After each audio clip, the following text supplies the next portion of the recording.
예, 오늘 제가 준비한 거는 김학의 구속 소식인데, 야, 제가 김학의 스토커로서 뉴스공장에 월요일날 나올 때마다 최대한 김학의 건을 파헤쳐 보려고 많이 했는데, 한동안 김학의 사건이 조금 미궁에 빠졌었어요. 왜냐하면 처음에 검찰에서 윤중천을 별건으로 경제범죄, 그 사람이 별도의 그 사기 행각한 거나 이런 거 가지고 구속을 시켜놓은 다음에 김학의를 통해서 이제 윤중천을 통해서 김학의를 이제 구속시키려고 했는데, 김학의가 하기 전에 윤중천에서 먼저 그러니까 구속영장이 기각되면서 조금 제동이 걸렸죠. 또 한 가지는 우리 법조팀의 기자분들한테 제가 들은 이야기인데, 생각보다 김학의에 대한 그 성폭력 범죄 부분이 밝혀지기가 참 힘들더라. 수사단에서 그렇게 좀 깝깝해 한다고 그런 이야기를 많이 들었어요. 왜냐하면은 우리가 김학의 특수강간이다 이렇게 이야기해가지고 사실 수사가 이루어지기를 기대했는데, 특수강간이 되려면은 피해자들이 진술을 일관되게 해줘야 되는데, 피해자들 진술이 조금 오락가락한 부분이 좀 있어요. 그 중에 한 명은 더군다나 이제 좀 무고에 해당되는 그런 내용도 있었거든요. 왜냐하면은 과거에 윤중천과 내연 관계였다 뭐 이런 것들이 나오고 뭐 그랬어요.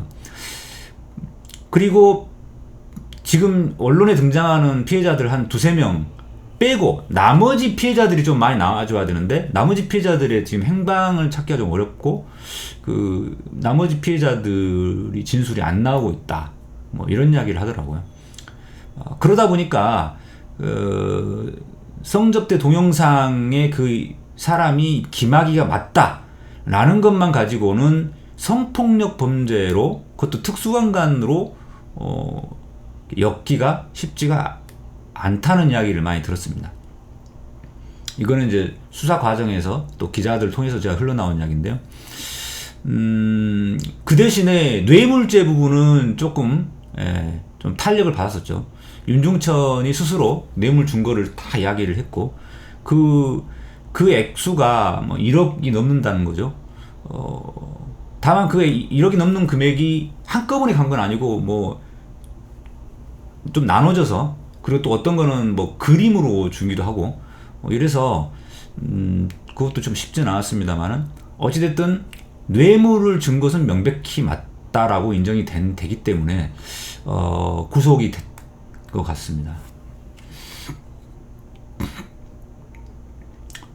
자자훈님 말씀드린 순간 자한당 각산동은 어떻게 되느냐요? 나왔는데 일단은 김학의가 구속됐기 때문에 김학의의 나머지 특수강간 혐의 부분하고 뇌물 부분에 대한 추가 보강 수사가 필요할 것 같고요.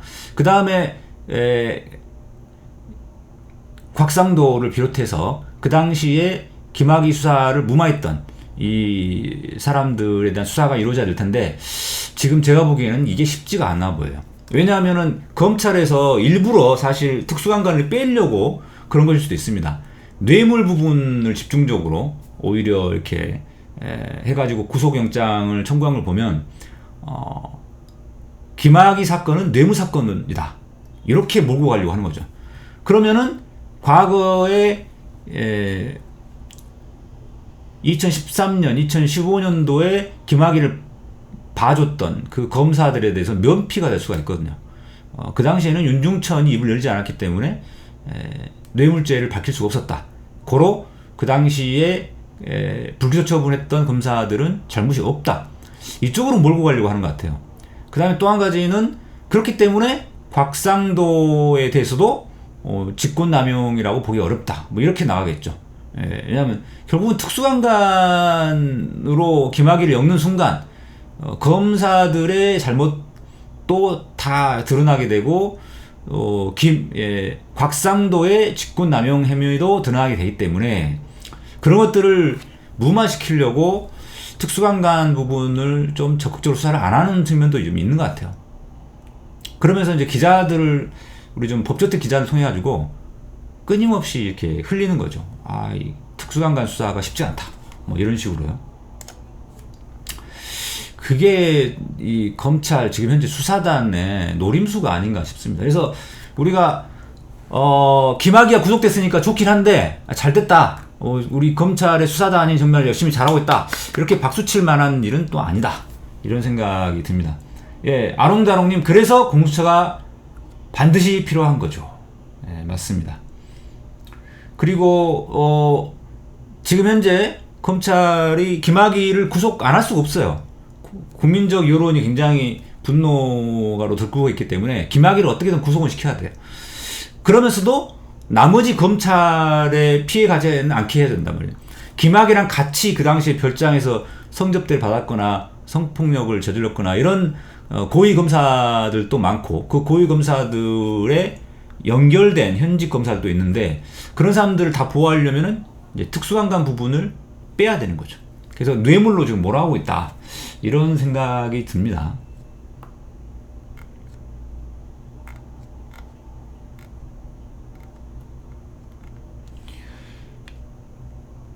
자, 그런데 재밌는 거는 김학의 구속 관련해서 뇌물죄가 1억 6천만 원이죠. 1억 6천만 원. 성범죄는 제외됐고, 여기서 재밌는 표현이 있어요. 이 사람이 윤중천을 안다고 뒤늦은 실토를 했어요. 되게 웃기는 건데, 조사받을 때, 검찰에 수사받을 때는 윤중천을 모른다고 했거든요. 윤중천을 전혀 모르는 사람이라고 막 딱 잡아떼더니 막상 구속영장이 청구돼가지고 법원에서 영장실질심사를 하는 그 재판 때는 또 윤중천을 안다, 이렇게 이야기를 했던. 그간 밝혀온 윤중천을 기억하지 못한다는 입장과 달리 일부 알고 있다며 진술을 번복했다. 이거 되게 웃기는 건데, 이 검찰 출신이 왜 이렇게 어이없는 짓을 했는지 모르겠어요. 그러니까 제 생각에는 설마 구속영장 청구하랴 뭐 생각했는지도 모르겠습니다. 근데 영장 청구하기 전에는 이제 딱 잡아떼는 게 최고고, 막상 법원에 재판을 갔을 때는 판사 앞에서 윤중천 모른다고 했다가 오히려 그것이 구속 사유가 될까봐 지금 이제 실토 안다고 이제 바꾼 거죠. 근데 그래봐야 뭐합니까? 검찰에 수사받을 때 이미 모른다고 거짓말 했었는데. 그런 것들은 판사가 볼 때는 이거 증거인멸의 우려가 있다라고 볼 수 있는 거죠. 그 다음에 도망 염려가 있다. 이거는 뭐 이미 공항에서 도주하려고 했었던 적이 있었으니까 너무 명백하죠. 이거 도망 염려는 너무 명백합니다. 그 다음에 또 재밌는 이야기가, 이 사람이 창살 없는 감옥살이다, 이렇게 호소를 했어요. 이것도 참 재밌는 표현인데, 일단 제가 그 심정은 이해가 돼요. 창살 없는 감옥이었을 것 같긴 해요, 실제로. 약 3월부터인가요? 거의 김학의에 대해서 뭐 모든 언론에서 집중됐죠. 언론에서도 엄청 김학의를 파헤치고, 그러면서 대통령께서 또 이 김학의 사건 철저히 수사해야 된다, 이렇게 딱 한마디 하면서, 갑자기 이제 출국 금지 요청을 하려고 하니까 그것이 또 검찰을 새 나가가지고 공항으로 도망가려고 그랬잖아요. 그래서 들켰잖아요. 사실 그때부터 이미 감옥살이 한 거죠. 어디 갈 수도 없잖아요, 그런 상황에서. 그래서 창살 없는 감옥살이다, 이 말은 맞는 것 같고, 그렇게 실제로 그랬을 수 있을 것 같아요. 그런데 이제는 창살이 있는 감옥으로 이제 간 거죠. 사실 창살이 있는 감옥이 더 마음이 편할 수도 있습니다. 여러분들 이게 참 이해하기 어려울 수 있는데, 저는 1991년도에 그 학생운동 하다가 집시법으로 구속돼가지고 2개월간 징역살이를 한 적이 있었어요. 창살이 있는 감옥살이를 해본 적이 있습니다. 근데 여러분들 막상 생각해보면요, 창살 있는 감옥에 들어가면 굉장히 힘들 것 같잖아요. 근데 꼭 그렇지는 않아요. 처음에 한 일주일은 힘듭니다. 그런데 일주일 정도 지나면요, 그 다음부터는 거기 적응돼가지고 굉장히 편해요. 마음도 편하고 몸도 편하고. 왜냐하면 가만히 있어도 먹을 건 나오죠. 또 중간중간에 운동할 수 있도록 배려 시간 뭐 해주죠. 뭐 은근히, 그러니까 뭐냐면 마음이 편하다는 의미가, 일단 그 전까지는 이게 내가 구속될 것인가 말 것인가, 또 구속되면 어떡하지, 뭐부터 시작해가지고 뭐 감옥살이에 대해서 굉장히 두려움이 있으니까 감옥살이 어떻게 해야 되지? 막 되게 두렵고 막 이러죠. 그런 두려움 때문에 창살 없는 감옥살이가 더 힘든 거예요. 근데 창살이 있는 감옥에 들어가면 이제 결론이 나버린 거잖아요. 감옥 그 다음부터는 오히려 언제쯤이면 풀려날 것인가. 그러니까 풀려나는 거에 대한 이제 기대를 하기 때문에 사실은 창살 없는 감옥이 더 힘들 수도 있다. 물론 창살이 있든 없든 감옥살이는 힘듭니다. 자, 그 다음에 이 김학의가 일단 도망가고 그 다음엔 부인하는 이런 전략을 폈었는데 그게 발등을 찍었다라는 그런 언론 분석 기사도 있었죠. 그 다음에 요 영장을 발부한 사람이 신종렬 부장판사인데요. 여기가 나오군요. 신종렬 부장판사죠. 신종렬. 자, 신종렬 부장판사 누구냐면은 바로 며칠 전에 빅뱅의 승리를 기각한 사람이에요. 빅뱅의 승리에 대해서 구속영장 기각한. 그 다음에 애나라고 해서 버닝썬의 MD라고 하죠. 버닝썬의 MD인 애나하고 또 윤중천도 기각했었어요. 이 사람이 윤중천.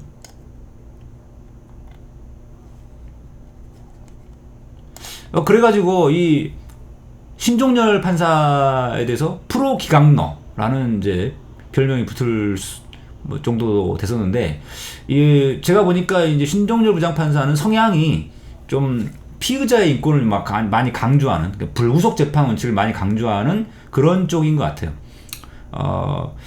그래서 좀 기각이 유달리 많았는데, 그래서 사실은 신종렬 부장판사가 이 김학의 사건을 담당한다고 해서 좀 기각될까봐 좀 걱정이 됐었습니다. 그런데 다행히 구속영장이 발부된 걸 보면 김학의에 대한 뇌물죄는 적어도 입증이 충분히 된 것 같다라고 볼 수 있습니다. 평상시에 굉장히 기각을 많이 하는 편인 판사가 딱 구속영장을 발부했다는 건 이거는 빼도 박도 못하는 증거가 있다는 거죠. 그래서 김학의는 풀려나기 어렵겠다라는 생각이 들고요.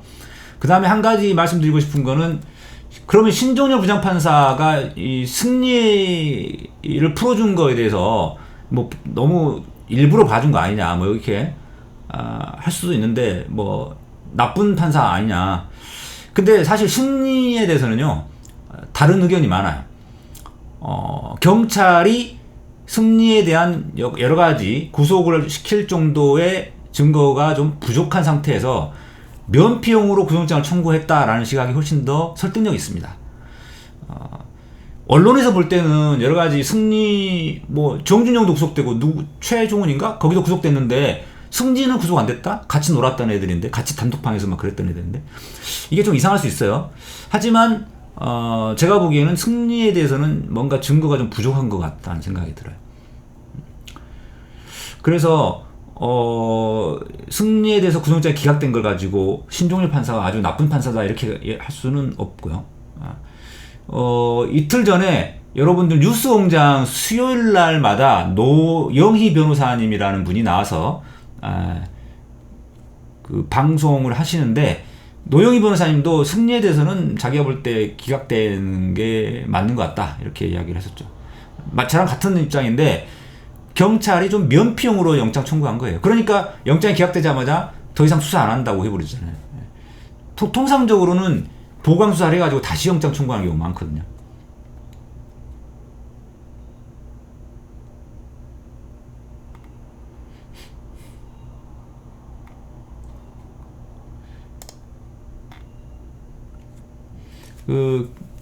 노영희 변호사가 하는 이야기는 상당히 설득력 있는 게 되게 많아요. 여러분 수요일 날 노영희 변호사가 하는 부분 따로 나오니까 한번 보시고요. 노른자라고 하죠. 노른자.